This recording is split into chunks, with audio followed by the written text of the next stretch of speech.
Hello worldlings! Just want to give you a quick review of the Kizer Drop Bear I've got today. One I'm very excited about. As y'all already know, I'm a big fan of the Benchmade Bugout. It's very similar in style. It's got the same crossbar lock, or similar. We'll talk more about that in a minute. Here's it compared to the Banter, and then compared to the Elementum. So pretty similar in size to all those knives. Very similar point here. A little bit different there. It's technically a drop point. They're all drop points, but these have more of like a spear point look to them.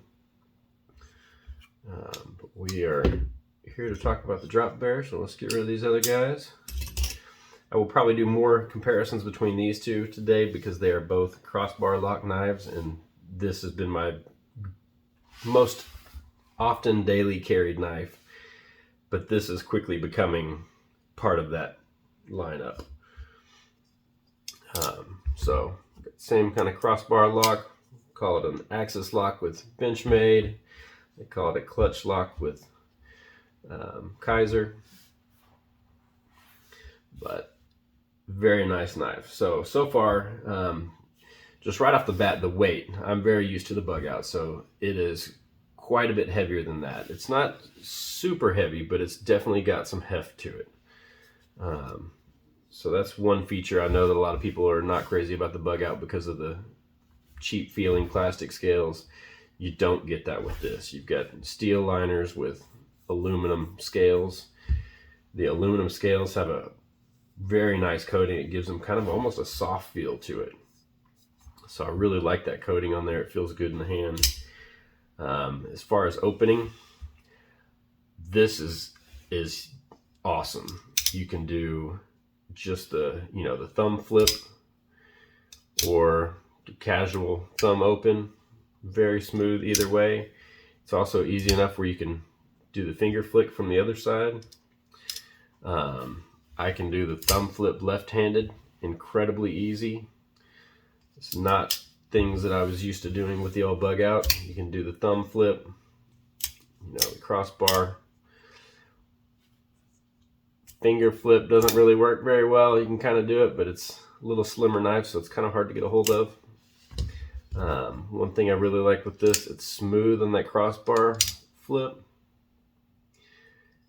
but you can also do it single-sided. I've never been able to do this with a crossbar lock before, but this clutch lock, you can grab just the thumb side and swing it open and swing it back. You can do the same thing with just the index finger. So swing it closed, swing it open. Really fidget quality knife. I love a crossbar lock because of the fidgetiness with it, and this gives you more abilities to fidget. I guess the only other opening would be the kind of wrist flip. Sorry, it's gonna be tough to do on camera, but you can do the wrist flip pretty easily. So I've got the settings, stock setting on this side, thumb side, and I've adjusted it on the other side so it's a half setting. There's 5 adjustments on here, and we'll break into that in just a minute and see what those look like. So let's see, to do that, let's go ahead and kick it open. One really nice thing is if you're going to replace any scales on this, you can take off just 2 screws from this side. Same thing from the other, but you actually have to take off 2 screws from the clip in order to get to that back screw. So we're just going to look at this side for today. Let's take a T9 in here. Loosen that bad boy up. The other nice thing about the customization of this is you don't have to worry so much about how tight that is. You just get it to the tightness where it needs to hold the knife together, and the tension for the blade is good. On the Bugout, you really kind of have to play with that tension level a lot in the pivot screw in order to get the kind of ease of opening that you want. So here's what we're talking about. You've got 5 little holes across here, and these are not called Omega springs. With Kizer, they're called Gemini springs.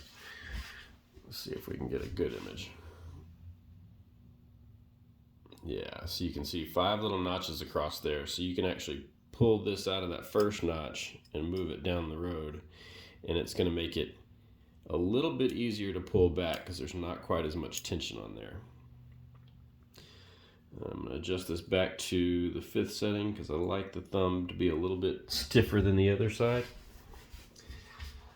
And then also to replace the scales, that's as easy as it is. If you had another scale, it would just be putting it on there, putting these screws back in place, and you're good to go. I will note one thing that not many people have talked about is when you get the knife, they do talk about you get extra springs and hardware. So you get 3 extra screws for back here and 3 extra clip screws. Clip screws being a little bit longer than these screws. You also get 2 additional Gemini springs. Now, for all you knife nerds out there, took my calipers and measured the thickness of these Gemini springs at each end and then a couple spots across the swing of it. And I found that the ones on the knife are thinner than the ones that come in the bag.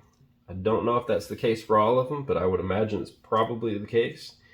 So I think these are going to be a stiffer spring. So not only do you have the adjustment settings, but you've got a backup set of springs that's going to be a little bit stiffer than the standard set.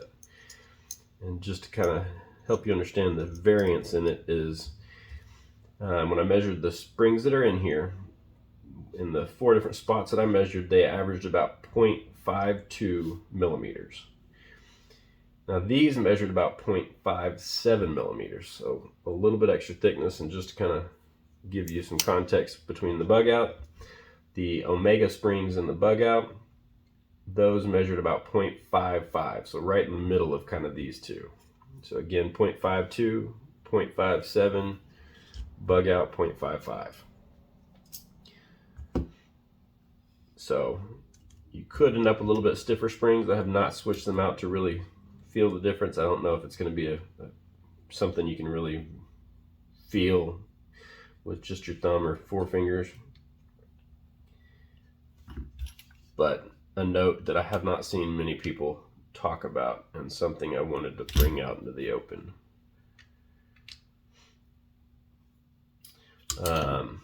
So you can also adjust these sides independently.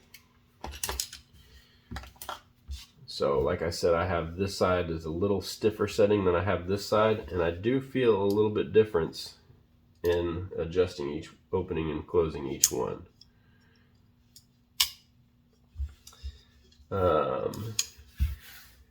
I think the last thing I really wanted to talk about is the customization options, because I love making some mods to knives and having it a little bit unique, a little bit different than everybody else's. So we're seeing a lot of different scale options pop up on the market right now. Haven't really seen any glow pots, glow studs, or clutch lock, we'll call it here. But I've definitely seen a lot of scales options popping up online recently. So, and this being a much newer knife than the Bugout, I have hopes that we're going to have a whole lot more mods like we see in the Bugouts currently. But overall, a great knife. Definitely not one that is going to replace my Bugout by any means, but one that I will absolutely have in the rotation, probably as often as the Bugout now. Couple of big points on this guy.